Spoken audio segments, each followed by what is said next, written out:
It's Pete from Cheap Homesteading, and today we're going to be working on the Napoleon NZ3000. When I built the house about 7-8 years ago, we did a lot of research and I looked into it, and that is the stove we kind of came up with, and I have been super happy with it.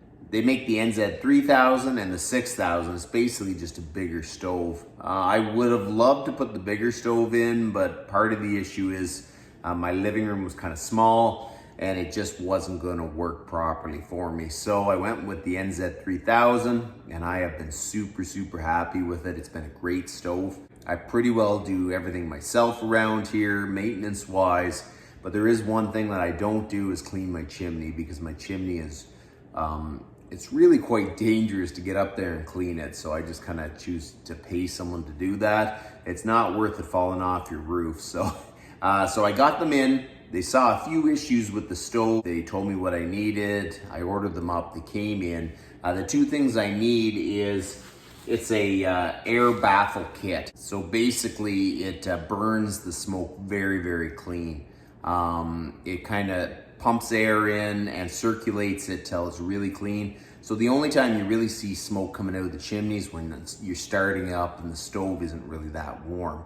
Otherwise, it is pretty much perfectly clean coming out of the chimney. You almost couldn't tell that it was actually a wood stove.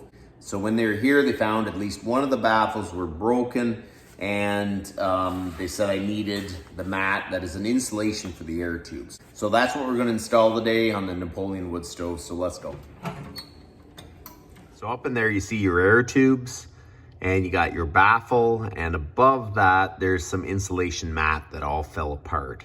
So basically we're going to replace those. To get the air tubes out, we remove that one screw, and then there's a little locking tab. You remove the pipe, and then there should be enough room just to put in the new baffles and the new insulation mat.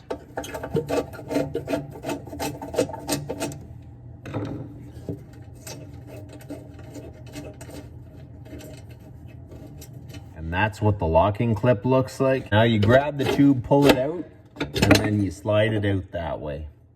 So now you can easily pull the old baffle out. That old mat and the one baffle is broken. So we'll set that over here. We'll get the other one out.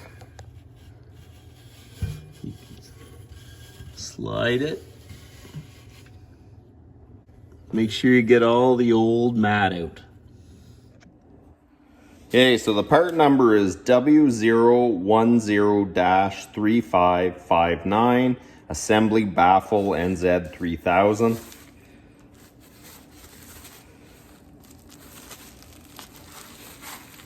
The new baffles are definitely thicker. It's amazing how thin they get over time with use. There's two of them. So you lay them down with this groove up.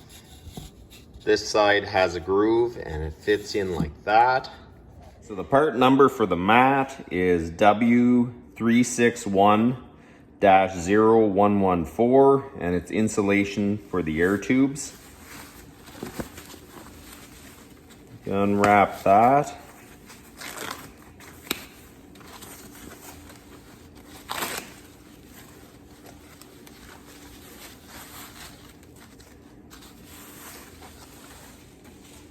And now you lay that on top of your baffles. You put one of the baffles and you just slide it in and push it all the way to the back. We're going to get the insulation. And I'm just going to lay it on top of the back baffle.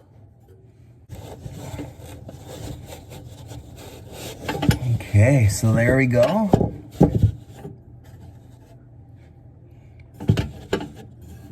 And you make sure that the mat is laying nicely on top of the baffles. So there you go, you got the mat nicely on top of the two baffles. The two baffles are in place. So now we're going to install the air tube back in. You slide it in.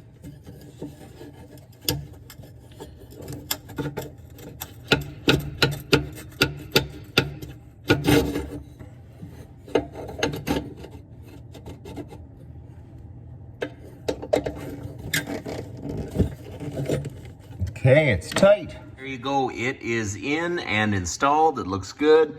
I probably should have took the second tube out just to make it a little easier, but you can squeeze it in like that. The wood stove is finished.